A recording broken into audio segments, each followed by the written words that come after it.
Bawat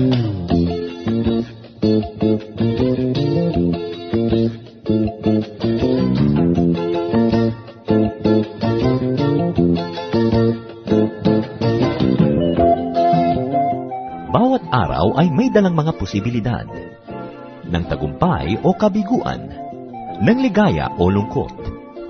Kaya marapat lamang na tanggapin si Jesucristo bilang tagapagligtas at Panginoon. At matapos yon ay panariwain ang katapatan at paglapit sa Kanya bawat araw o day by day.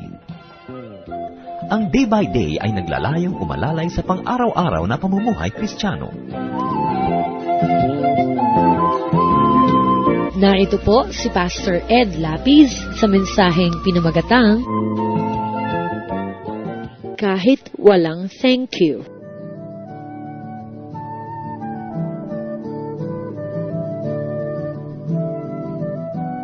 Sa mga panahon po na ngayon na ang mga manggagawa ay puro mga privileges ang laman ng isip at puro bakasyon, in this age obsessed with workers' rights and perks, it can be very interesting to review what the Lord Jesus says about work and about workers. Ang ating pag-aaral po ngayon, pinamagatan natin Kahit Walang Thank You, Servanthood According to Jesus. Salamat po sa aming Diyos dahil kayo ay nananahan sa aming puso. Salamat po dahil napakabuti niyo sa amin at binigyan niyo na naman kami ng isang araw ng extension ng buhay. Salamat sa kagalakan na aming natatamo sa pagsamba sa inyo, Panginoon, sa pagpapagaling niyo sa aming mga karamdaman, pagpapalakas niyo ng aming loob, sa mga pag-iingat niyo sa amin, sa aming mga mahal sa buhay at mga ari-ariang sa inyo rin nagmula. Sa lahat, Panginoon, ng inyong mga ipinagkakaloob, binabalik po namin na ipapuri, pasalamat. Kinikilala namin kayo ang tunay na nagbibigay sa amin ng lahat ng mabubuting bagay. Sa sandaling ito, humihingi kami, Panginoon, ng kapayapaan sa aming puso. Ano man na magiging sadlang upang kami ay makinig ng iyong salita at mapagpala, aming iniwawaksi, sinusuko. Humihingi kami, Panginoon, sa inyo ng isang mayamang pagtuturo. Magpapayaman ng aming isip, magpapalawak ng aming pangunawa, magpapalalim ng ugat ng aming pananalig, at magbibigay ng mga bunga ng mga mabubuting gawa. Nawa, Panginoon, na yung mga salita, kapulutan namin ng aral, maituwid ang aming mga kalikuan, maliwanagan ang aming mga kadiliman, at mapalakas ang aming mga kahinaan. Aming Ama, kayo po ang maging tagapagsalita, gamitin niyo lang inyong lingkod na daluyan na yung pagpapala. Bless us all, lift up your name, protect us from all work of evil men and evil spirits, sit on your throne of power, and dispense blessings to your people. In the name of Jesus our Lord we pray. Amen. Kahit walang thank you. Luke 17:7 to 10. Luke 17:7 to 10. It is the Lord speaking. Suppose one of you had a servant plowing or looking after the sheep. Would he say to the servant when he comes in from the field, "Come along now and sit down to eat"? Would he not rather say, "Prepare my supper, get yourself ready, and wait on me while I eat and drink. After that, you may eat and drink"? Would he thank the servant because he did what he was told to do? So you also, when you have done everything that you were told to do, should say, "We are unworthy servants, we have only done our duty." Isa pong pagpaliwanag na katuruan mula sa Panginoon. Sabi niya, kung kayo ay mayroong katulong, meron kayong empleyado, meron kayong tagapaglingkod na nagbubungkal ng lupa at nag-aalaga ng mga tupa, at siya'y umuwi na sa loob ng inyong bahay, ano ba ang sasabihin mo bilang isang employer o amo? Sasabihin mo bang, "Halika na, umupo ka na dito at hahain na kita at kumain ka na"? Hindi ba't ang sasabihin mo bilang amo, natapos ka na mag-alaga ng mga tupa, nakapagbungkal ka na ng lupa, bueno, magluto ka na dyan, maghain ka na, magbihis, ihanda ang iyong sarili, at paglingkuran ako at ako'y kakain na. At matapos yan, ikaw naman ay dumulog at kumain din at uminom. Pasasalamatan mo ba ang iyong katulong na gumawa ng lahat ng yan? Sabi ganyan, kayo man, isipin nyo ang ganyan mga bagay, na matapos yung magawa ang lahat ng ipinagagawa sa inyo, ang susunod yung sasabihin ay, kami po yung mga di karapat-rapat na mga utusan. Ginawa lang po namin ang dapat naming gawin o ang aming tungkulin. At nawa ipaunawa sa atin ng Espiritu ng Diyos ang kahulugan nito sa ating buhay ngayon. So, tingnan po natin, who was the audience? Sino ba yung tagapakinig? Sino ba talaga yung tagatanggap nitong itinuturo ng Panginoon? It was the Lord's disciples, ang kanyang mga tagasunod. Therefore, God's servants, God's workers. Yan po ang tunay na dapat makinig ng mensaheng ito. The Lord's disciples, God's servants, God's workers. And what was the topic? The topic was a servant's duties. Mga tungkulin ng isang naglilingkod.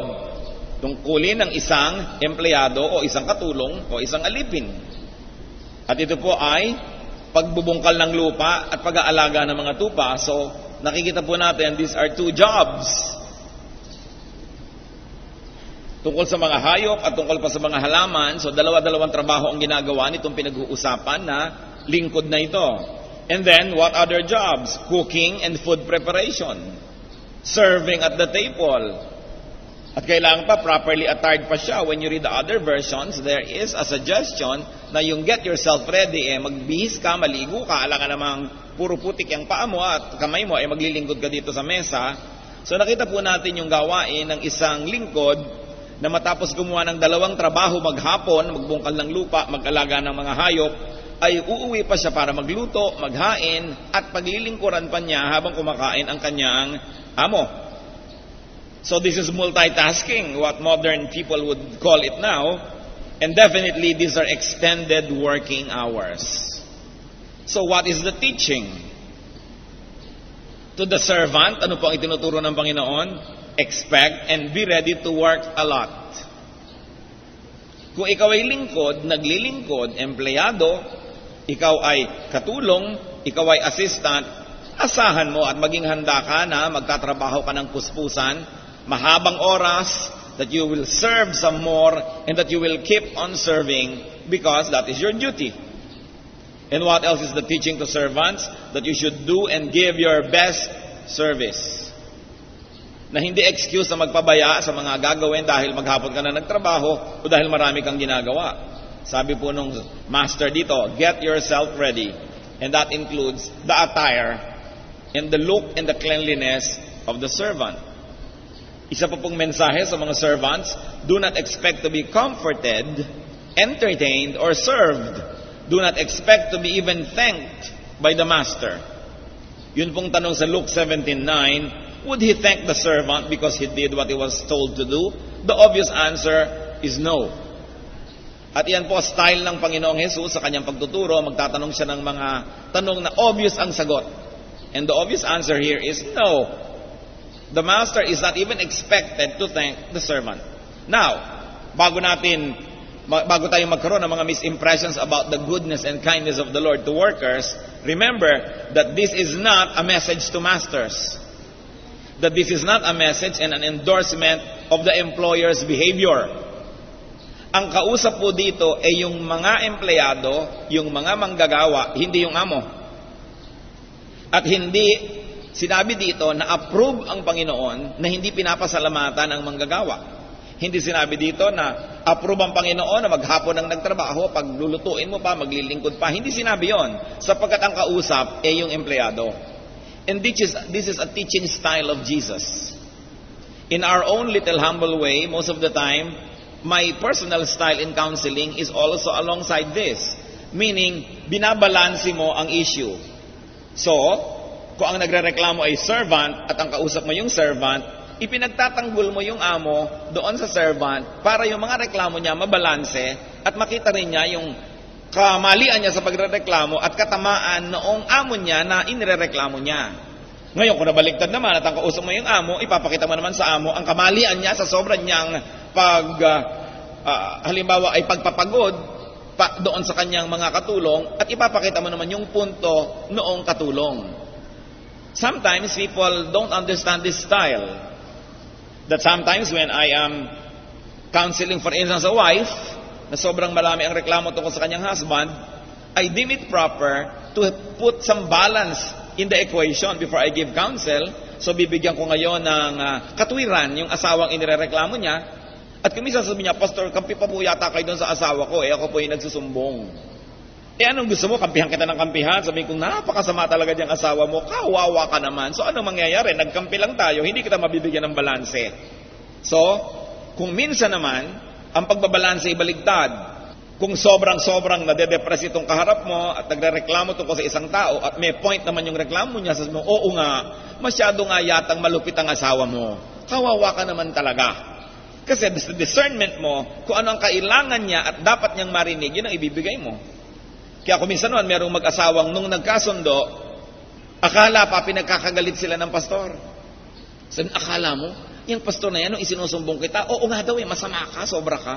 Talaga? Nung kausap ko yan, ikaw naman daw yung masama eh. So pinag-aawayin niya tayo. Bakit naman kayo pag-aawayan ng counselor? Pero kadalasan, ang tao, kung anong kailangan niyang marinig para magkaroon siya ng balanse, at kung balanse na siya ay magkaroon ng pag-iisip na malinaw, at saka palang tatanggap ng tamang payo, yun muna ang ginagawa ng counselor. Ay, hindi po ko konti yung mga ganyan. Meron pa nga mga pamilyang nag-aawayan, papayuhan mo, ay talaga yung pamilya B, magulo yan. Hayaan mo na, pagpasensyahan mo na, at ganitong gawin mo. Pagkausap mo naman yung B, may kaguluhan talaga yung pamilya A. Hayaan mo na muna, ganitong gawin natin. Mamaya nagkasundo sila, sabi, pinag-aaway pala tayo. Hindi nila nauunawa kung minsan yung counseling technique. Now, this is the technique, I like to think, employed by Jesus here. Hindi niya kinukonsinte ang pang-aapi ng manggagawa. Pero kung manggagawa na nagre-reklamo yung kausap niya at para magkabalanse sa kanyang isip yung buong issue, sinabi niya, ganun talaga, ba't maaasahang papasalamatan ka, empleyado ka, binabayaran ka para gawin yan, slave ka, ikaw ay worker, bakit mahanap ka ng premyo pag ginawa mo ang tama? Di ba dapat lang gawin mo dahil duty mo yan. So pasalamatan ka at hindi, pasalamat ka at may trabaho ka. So, magkakaroon ka ngayon ng kaliwanagan at may isip mong, oo nga naman, bakit ba ako reklamo ng reklamo? At oras na nawala na yung sobrang galit na yan sa iyong puso, handa ka nang tumanggap ng mas mga malalalim na katuruan para maitumpak ang iyong pag-iisip o pamumuhay. So, I like to repeat, this kind of sentence is not an endorsement of the employer's behavior. As we can see in other teachings, that the Lord had strict teachings to masters. And that the Lord modeled the virtues of a good master na naguhugas pa ng paa ng kanyang mga disipulo. So, huwag po nating bibigyan ng misinterpretation yon. The master's position is a given. It is the context in which the lesson for the servants is applied. So, once for all, this is a message for servants, not for masters. And if we're going to extend it, this is a message for the Lord's servant, for God's servants, for God's workers. At ano po yung message? Kung kayo po'y worker ng Diyos, meron kayong ginagawang paglilingkod, pagtatrabaho sa kanyang ubasan, sa kanyang halamanan, sa kanyang church, sa kanyang misyon, do not expect to be comforted. Na kayo'y lagi na lang pinagiginhawa. Do not expect to be entertained. Naaaliw-aliwin kayo habang kayo ay nagtatrabaho na para mga nagtatanim ng palay na tinutugtugan, kinakantahan para sumaya-saya. Do not expect to be served. Do not expect to be even thanked and celebrated just because you serve the Lord. Just because you serve God and because you serve in God's work. So ang mensahe sa mga manggagawa ng Panginoon, huwag kayong maghanap ng pansin, ng pasalamat, ng award, ng recognition. John 6:68, Simon Peter answered him, Lord, to whom shall we go? You have the words of eternal life. So bakit naglilingkod sila Pedro sa Panginoon? Because the Lord had the words of eternal life. In other words, sa paglilingkod nila sa Panginoon, sila ang nakikinabang sapagkat nakakakain sila ng salita para sa buhay na walang hanggan. So ano man ang hirap at pagod na abutin nila, sila pa ang dapat magpasalamat sa Panginoon, Lord, thank you for allowing me to serve you. Because by following you and allowing me to be near you, we are able to eat the words of eternal life. Ilagay sa lugar ang pag-iisip. Mark 10:28, Peter said to him, we have left everything to follow you. Sa palagay niyo ba naman anong iniwan ng Panginoong Jesus para siya ay magturo at magbigay ng kanyang buhay? More than everything. So wala sa lugar ang sinamang lingkod ng Diyos na manumbat na ako napapagod ako, nahihirapan ako, namamasahe ako, gumagastos ako, nagtitiis ako, tapos wala man lang appreciation. Nung bang ang Panginoong Jesus ay nakapako sa krus, ni isa'y may lumapit na sinabing, thank you. At nakita ba natin siyang nagreklamo? Ipinapako nga siya at nananalangin. Ang ipinapanalangin ay hindi ang sarili, kundi pati yung mga nagpaparusa sa Kanya. Sabi, Father, forgive them, for they know not what they do. So the Lord has given us an example of servanthood. Pagka marami po tayong inaasahan na award, commendation, a pat in the back, malamang tayo'y mabigo at sumama lang ang ating loob. Such expectations may only lead to disappointment. Paano kung hindi ka napansin at napasalamatan? Malungkot ka na sa iyong paglilingkod. Such expectations may only lead to self-depreciation and pity. Mamaliitin mo na ngayon na yung sarili, walang pumapansin sa akin, hindi siguro talaga ako kapansin-pansin, bali wala lang ang ginagawa ko, magdadramang bukid ka na ngayon, malulungkot ka na, mawawala na yung joy sa iyong service. In fact, kung medyo rebellious pa nga ang espiritu ng tao, such expectations may only lead to resentment. Maiinis sila doon sa kanilang principal, kung sila ay teacher, sa kanilang choir director, kung sila ay singer, maiinis sila sa pastor, kung sila ay deacon o deaconess o whatever, magkakaroon ng resentment dahil hindi sila nabibigyan ng pansin. Such expectations may only lead to disillusionment and therefore to falling away.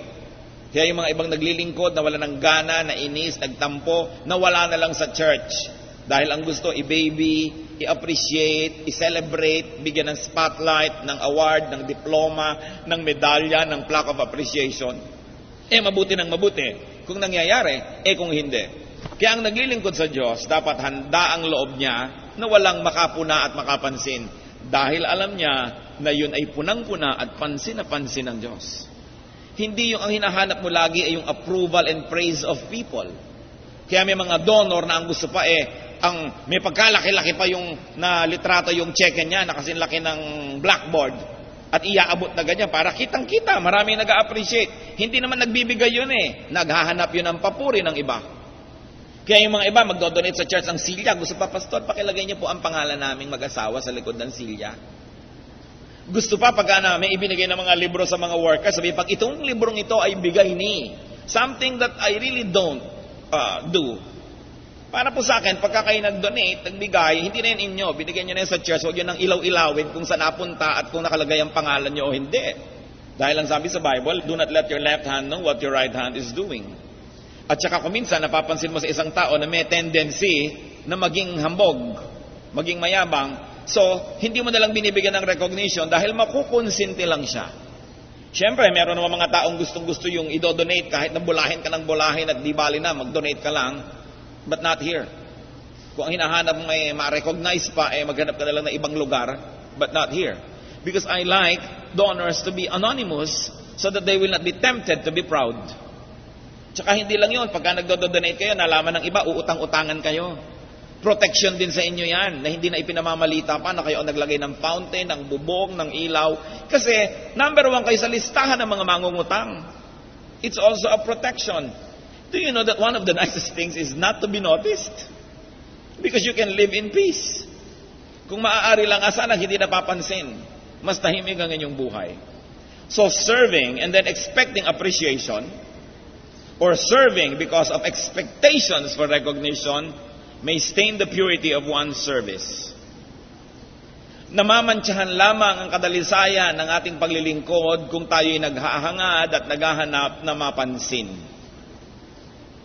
Nababaliwala ang kadakilaan ng ating mga layunin kung sobra na tayong napupurit, napapansin ng tao, wala na tuloy kapapuring natira sa langit para sa atin.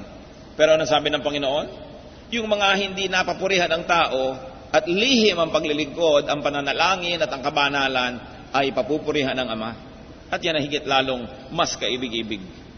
Philippians 2:14-15, do everything without complaining or arguing, so that you may become blameless and pure, children of God without fault in a crooked and depraved generation in which you shine like stars in the universe. So yun daw ang gawin, huwag mareklamo. Expectations of recognition may trivialize one's ministry. Kahit dakila na nga ang ginagawa ninyo, kung lagi naghahanap ng pansin, lumiliit, nababaliwala ang ating ginagawa. Galatians 1:10, Am I now trying to win the approval of men or of God? Or am I trying to please men? If I were still trying to please men, I would not be a servant of Christ. So kung ang audience ko pa lang yung tao, hindi pa rin ako tunay na lingkod ng Diyos. May ginagawa nga ako pero para pala for the consumption of other people so that they will see it and appreciate it, then I am not really serving God. I am serving myself. So that in the process of pretending to serve God, I am elevating myself, then I am really serving myself. Kaya mahalaga na iniisip natin yan. Yung mga laging gustong ma-recognize, yung laging gustong siya ang abutan ng mic, may hawak na mic, merong spotlight, hindi yan naglilingkod sa Diyos. Yan ay naglilingkod sa tao lamang. Yung mga tao na pag nandyan ang lola nila o nanay nila o kamag-anak nila, kahit hindi sila nakalagay sa programang aakyat sa entablado, nakikiusap na paakyatin kahit sandali lang. So magsasabi lang po ako na isang hallelujah! At pagkatapos bababa na uli ako, makita lang ko na mga kamag-anak ko. There are many people who pretend to serve God but are actually making themselves popular among their relatives. And it is not hard to see. It is not hard to know. At hindi dapat tinotolerate ang ganyang mga kaartehan. So alam nyo po, ang mga tapat na lingkod, pansinin mo't hindi, tuloy ang ginagawa. Kasi naglilingkod sa Diyos, alam naman yun ang Diyos. Naalala ko tuloy yung isa naming kamag-anak, nung nabubuhay pa ang tatay ko. May pagtitipon sa aming bahay, dumaan siya sa likod, ang dami niyang dalang pinya. At nasa lubong ko siya. Sabi niya, pinya. Ay, salamat po. Ibinaba na doon sa kusina, sa likod. Ngayon, nung pagpupunta niya sa may sala, bigla niyang nasa lubong ang daddy ko. Bumalik bigla sa kusina, binuhat uli ang pinya. At dinala niya hanggang sala, Kuya, pinya. Masarap pala. Ang buti na yung pinya. So gusto niyang makita ng kuya niya, na pinsan niya, yung pinyang dala niya. Hindi naman siguro masama dahil gusto niya i-please yung tatay ko. Pero marami sa atin ganun po ang ginagawa. Gusto mong makita, ma-recognize. Parang baliwala kung basta napunta na lang yung dala mo doon ang walang recognition. No? So, siguro sa mga ganyang social events, hindi yun masama. Pero sa paglilingkod sa Panginoon, the rules are different. God doesn't want us to glorify ourselves and to call attention to ourselves. So what is a godly servant's attitude? Ano dapat ang tamang kostumbre ng isang makadiyos na lingkod? Yung bang sinasabi niya na, I love God because God first loved me. Minamahal ko lang naman ng Diyos dahil nauna na siya magmahal sa akin. Nagsusukli-sukli lang ako pagamat hindi ko kayang bayaran ng buo. 1 John 4:19, we love because He first loved us. So huwag niyong isusumbat sa Diyos na kayo minamahal ko dahil nauna siyang nagmahal, nagsusukli lang tayo. Isa pa pong attitude dapat, you say, I serve the Lord because He first served me. Mark 10:45, for even the Son of Man did not come to be served, but to serve, and to give His life as a ransom for many. Kahit ano pong paglilingkod ang gawin nyo kapatid, para sa Panginoon, naunahan na kayo ni Jesus na paglingkuran. At hindi naman natin kayang lampasan yung paglilingkod niya, kaya hindi natin dapat isumbat ang mga mumunti nating ginagawa. At ang mga mumunti nating ibinibigay, bagamat yun na ang lahat-lahat sa atin, pero ang Panginoong Jesus, buhay niya ang ibinigay. Paano ka makakatindig kung yun ay yung sasalungatin at susumbatan? Dapat ang attitude natin, I give to God because God first gave to me. Wala pang tao, inihanda na ng Diyos ang planeta, ang mga halaman, ang mga tubig at lahat-lahat. So ano nga yun ang pwede mong isumbat na binibigay mo sa Diyos? John 3:16, lalo na, for God so loved the world that He gave His one and only Son, that whoever believes in Him shall not perish, but have eternal life. So anong ibibigay natin ang pwede nating isumbat? Another concept that we should always internalize, serving God, serving in God's work is my privilege. Isang malaki kong pribilehiyo, karangalan na ako'y itinuturing na lingkod ng Diyos. Dahil alam niyo mga kapatid, bakit pribilehiyo? Your only other choice ay maging lingkod ni Satanas. Ganon kasimple. Kung hindi kayo naglilingkod sa Diyos, naglilingkod tayo kay Satanas. So yung naglilingkod ka sa Diyos, pribilehiyo, salamat. Mapuri ka mat hindi, pasalamatan ka hindi. John 15:16, you did not choose me, but I chose you and appointed you to go and bear fruit. Fruit that will last. So kung naglilingkod pala tayo sa Panginoon ay siya ang unang pumili sa atin, at tayo'y tumugon lang sa kanyang pagpili at pagtawag, siya pa rin ang nauna, dapat pa rin tayong pasalamat.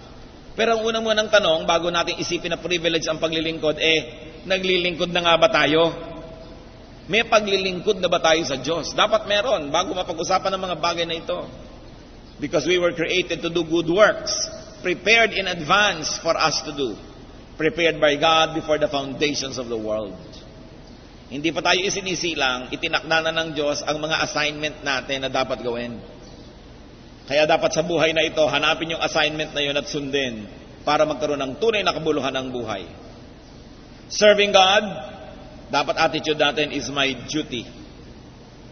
And nobody is thanked for doing his duty. John 12:26, whoever serves me must follow me. And where I am, my servant also will be. Hayon na naman ang privilege. Kung minsan nakakabalita kayo, pambihira naman itong yaya, kasama pa ng amo, nagbakasyon sa London. Pambihira naman itong yaya, nakakasakay din sa eroplano dahil dala-dala ng amo. Siyempre, kung nasan yung amo mo, nandun ka. Kung ikaw'y mabuting lingkod, kung hindi ka mabuti, iiwan-iwanan ka siyempre. Dahil konsumisyon kang makita. Pero kung ikaw'y mabuti, lagi kang kasama ng iyong amo. Kung naglilingkod tayo sa Diyos, kung nasan siya, nandun tayo, hindi ba pribilehiyo yon? Kaya wala dapat na inireklamo ang sinuman. Importante, meron tayong service to God, and it is good and honest service, and where the master is, the servant will be. And we must never forget to always tell ourselves, serving God is my gain. Ako ang panalo dito. Ako ang nagwagi pag ako'y naglingkod sa Diyos. At lalong walang pumansin sa akin, mas malaki ang pagwawagi ko dahil Diyos na lang kaisa-isang papansin sa akin. At ibabawi niya yung mga hindi pumansin sa akin. How sweet. Sabi nga sa Matthew, pag napuri ka na ng tao, huwag ka nang mag-umasang pupurihin ka pa ng langit dahil napuri ka na, nakakota ka na. Pero yung walang pumuri sa'yo pumansin, Diyos ang gagawa nun. Napakasarap. Ephesians 6:7-8, serve wholeheartedly as if you were serving the Lord, not men. Because you know that the Lord will reward everyone for whatever good he does. So nakikita po natin kung minsan yung mga workers na nagbibitiw sa kanilang mga gawain dahil may mga hinanakit, sama ng loob, hindi sila napansin, hindi sila nabayaran ng gusto according to their estimation of the cost of their talent. Pero sabi, hindi tao ang pinaglilingkuran natin. Bagamat may mga tao kuminsan dyan na organizationally mukhang sila ang nag-check, sila ang dapat na mag-approve. Pero hindi, dahil sa likod ng mga taong yan, naroon pa rin ang Diyos. Dahil ang Diyos naman ang nasa kaitais-taasan ng lahat ng mga authority. Kaya dapat nalalampasan natin yung tao, tinitingnan natin. We are serving God, not men. And what is a godly servant's attitude? You say that in serving God, I will not expect to be paid. Why will I not expect? Dahil nagsusukli-sukli lang ako sa Panginoon. Nauna na siyang nagbigay sa akin ng tambak-tambak.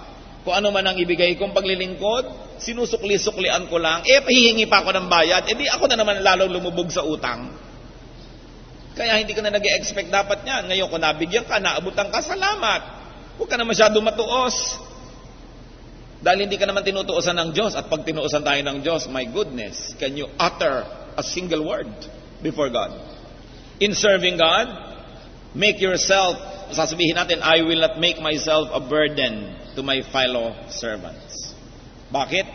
Dahil pare-pareho lang kaming naglilingkod. Mga kapatid, kung minsan may mga workers, tutulong pa raw, pero yun na lang pag-assist mo sa kanya at pag-ayuda mo sa kanya, isang malaki ng ministry. Sa katunayan nga, just an example, nagkaroon tayo ng isang malaking event para sa buong kalaganapan, for everybody, hindi lang para sa church natin, for everybody. That means tayo ang taya. Halimbawa, meron tayong mga pistang Kristiyano na napakaraming gawain, napakaraming gastos, tayo ang taya.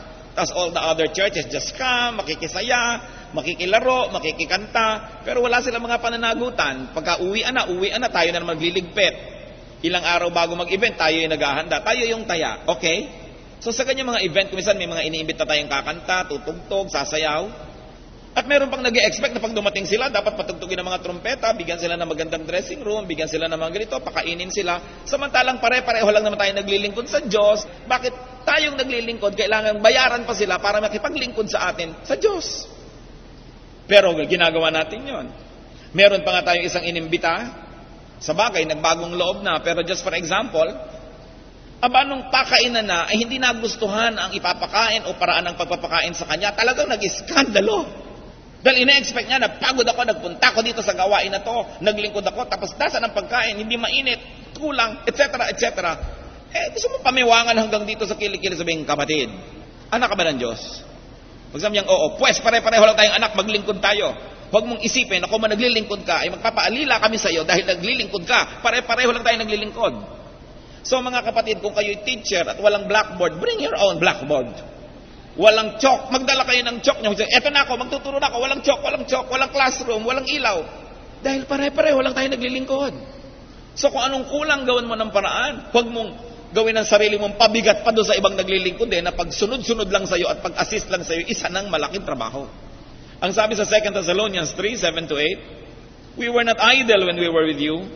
On the contrary, we worked night and day, laboring and toiling, so that we would not be a burden to any of you. Not just because you are serving, you will already expect a lot of assistance and a lot of support. Dahil kung kulang nga yung church, kung kulang yung organisasyon, kaya ka nga nandyan para punan mo yon. Ano ka ba, bisita o anak ng Diyos? At kung ikay anak din ng Diyos, pag malasakitan ng gawain, stand in the gap, kung anong kulang, punan at huwag maghanap ng recognition. In serving God, you say, I will not expect appreciation from the people I serve. Alam nyo kasi, kung ang hahanapin nyo appreciation, mabibigo lang kayo. Nakita nyo po yung 10 ketongin na pinagaling ng Panginoon. Ilan ang bumalik para magpasalamat? Isa. 1 out of 10. So kung kayo kakanta at ina-expect yung pagkakaguluhan kayo pagkataas na bless ako sa'yo, na bless, huwag na kayong kumanta dahil baka hindi kayo puntahan, magbigti lang kayo. Magtuturo kayo, magba-Bible study kayo, umuulan, bumabaha, tumatawid kayo ng mga masusungit na panahon. Huwag niyong asahan na papasalamatan kayo o bibigyan kayo ng pinya o singkamas. Dahil pag hindi kayo binigyan, anong gagawin niyo? Magluluksa kayo. Paminsan-minsan, may mapagbigay, may appreciative at nakakabuhay ng loob at salamat naman, pero konti yun. Karamihan sa mga anak ng Diyos, they just get and forget. And what do they want you to do? They want you to give and forgive. And they get and forget. Kung ang kausap naman dito, yung ikaw yung kinakantahan, ikaw yung tinuturuan, sasabihin sa inyo, maging appreciative ka naman. Dalhan mo man lang naman kahit kamatsile yung teacher mo para ganahan naman at magkaroon ng konsuelo. Kung nakikita mong gapak-gapak na yung tsinelas, ibili mo naman ng maganda-gandang tsinelas sa Binyang o sa Liliw. Huwag na yung galing China, hindi na naman natin matatangkilik yung sarili natin produkto. Sabihin nyo pa kahit mura. Pag nabasa naman, tanggal na. So, sabihin niyo, itong teacher ko na to sa Sunday school, nadalang ko na ba kahit kailan man lamang ng isang milon o isang pakwan o isang house and lot, nabigyan ko man lang kaya ito? Itong singer na ito natin kumakanta, nabe-bless ako, naabutan ko na ba man lang ito kahit isang butong pakwan o isang tulyang walang laman? Ang mga tao kasi, na-bless ako. Abay, maging blessing ka rin naman sa iba. Tanggap ka na lang ng tanggap, di ba nakakahiya yun? Papasok ka sa sinihan, para manood ng horror na nakakatakot, magbabayad ka. Tapos pupunta ka sa church para kantahan, awitan, ipanalangin, turuan. Tapos TY, nagbubulag-bulagan pag dumadaan yung basket. Kakahiya. Tanungin niyo ang katabi niyo, ikaw ba yan? Hindi ka marunong magpasalamat, hindi ka marunong mag-appreciate. We should be appreciative. It's important. Sabi sa Bible, those who are taught should share all good things with those who teach them. And it's a teaching in the Bible. Huwag natin gayahin yung 9 na ketongin na baliwala na sa kanila, umuwi na lang basta matapos gumaling. Kailangan tayo appreciative. But remember, ang kausap dito, yung servant na sabihin, huwag ka mag-expect. Para pag binigyan ka, surprise. At hindi ka binigyan, hindi ka naalala, di okay lang, hindi ka nagtatampo. So, I will not expect appreciation from the people I serve. It is important. 1 Corinthians 9:18, what then is my reward? Just this, that in preaching the gospel, I may offer it free of charge, and so not make use of my rights in preaching it. Yon ang reward. Sabi niya, yung nakapaglingkod ako, reward na yon. Kahit walang thank you. Let me be emphatic, this is for the servant, not for the served, not for the fellow worker. Kung tayo naman ang kinakausap ni Lord, tiyak natuturuan tayo maging appreciative, generous, and kind. Ang itinuturo dito ay attitude ng servant or worker. Hindi behavior ng tinuturuan, ng pinaglilingkuran, o ng tinatawag na client. So do good without expectations of personal gain, and your heart will not be offended or crushed or hurt when people do not appreciate you. Christian, do good for the sake of doing good. Because if you did it, it would have been worth it. Luke 17:10, anong sabi doon? We are unworthy servants. We have only done our duty. So dapat ito po ang motto ng lahat ng mga naglilingkod sa Diyos. Luke 17:10, tandaan nyo. Sabihin nyo, we are unworthy servants. We only did our duty. Kahit walang thank you, happy na kami. Because doing good is an end by itself. Sa katunayan po, when you do good, you only complete the cycle. Why? Because God does good to you. No? Nakaikot na kalahati. When you do good to others or to God, kasi sabi niya, when you do to others, you do to me. Then you complete the cycle. Because God gives, you give, then na-complete na. Kung humanap ka pa ng bayad o pasalamat o recognition, nakatanggap ka na naman, kulang na naman, meron ka na namang dapat ibalik. So by doing good and not being appreciated or thanked or paid, you have just completed the cycle. When you receive for doing it, may utang ka na naman. Mahalagang yan ay iunawain. So, ang tanong ko po mga kapatid, meron ba sa atin dito na may mga tampo, mga hinanakit, sama ng loob, dahil hindi sila napapasalamatan? Maaaring ng church o ng pamilya o ng kaibigan, ang sino man nagunawa nyo ng mabuti? Alisin nyo sa inyong bokabularyo yan at hubarin sa inyong puso. Dahil hindi kaibig-ibig sa tingin ng Diyos, naggumawa kayo ng mabuti at naghahanap kayo ng recognition. Sapagkat ang paggawa ng mabuti, yun pa lang, sapat na. Aming Diyos, humihingi kami ng pagsusuri ninyo.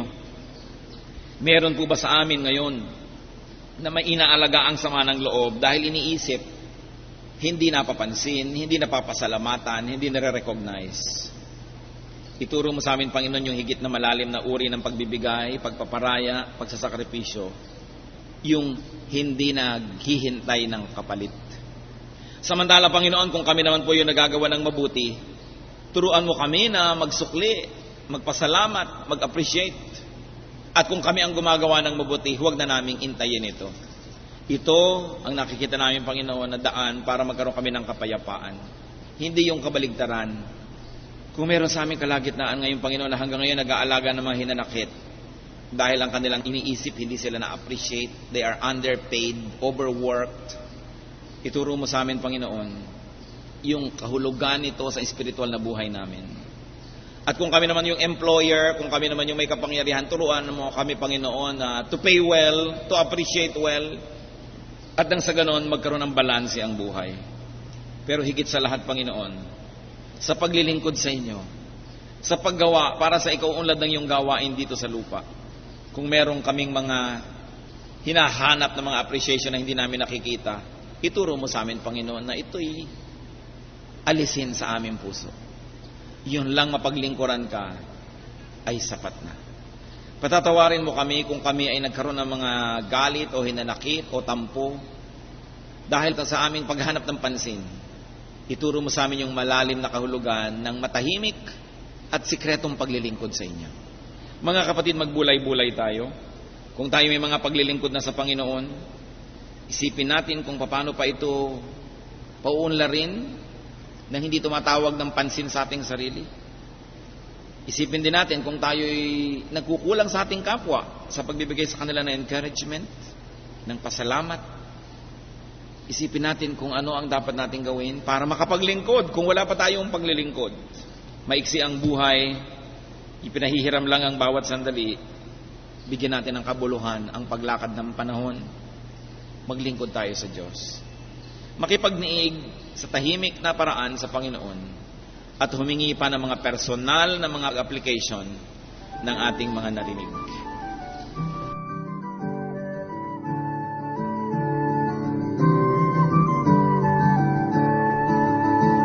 Ang katatapos pong mensahe ni Pastor Ed Lapiz ay pinamagatang Kahit Walang Thank You.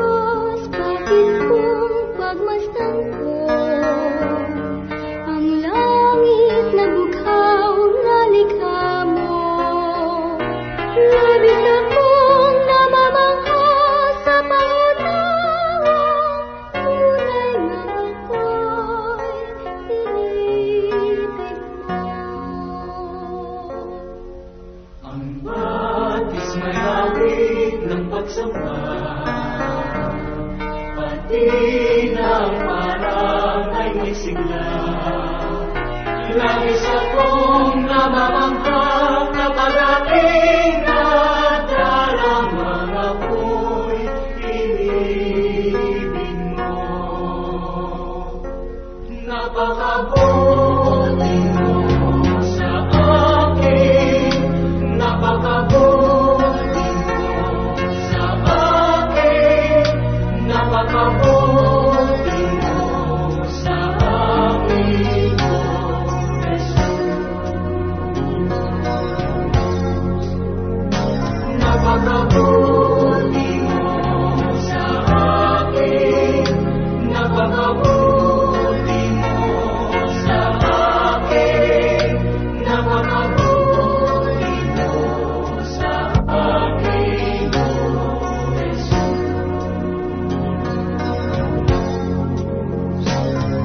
Ang batis may awit ng pagsamba,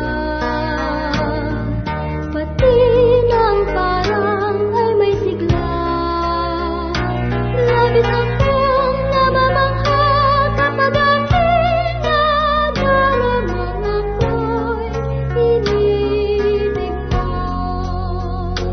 Napakabuti mo sa akin, napakabuti mo sa akin, napakabuti mo sa akin, O Jesus.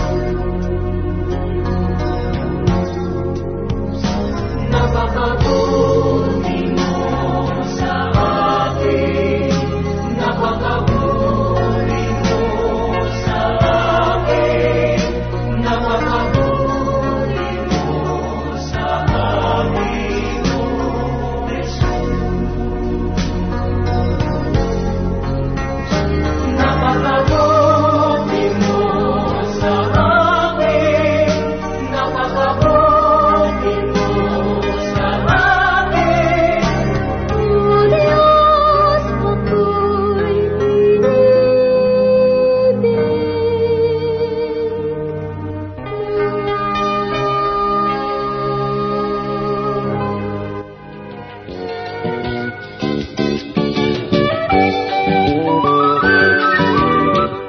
Oras na po para pansamantalang magpaalam ang programang Day by Day. Tayo po'y magsama-sama mula Lunes hanggang Biyernes. Magandang gabi po at mabuhay ang Panginoong Hesus.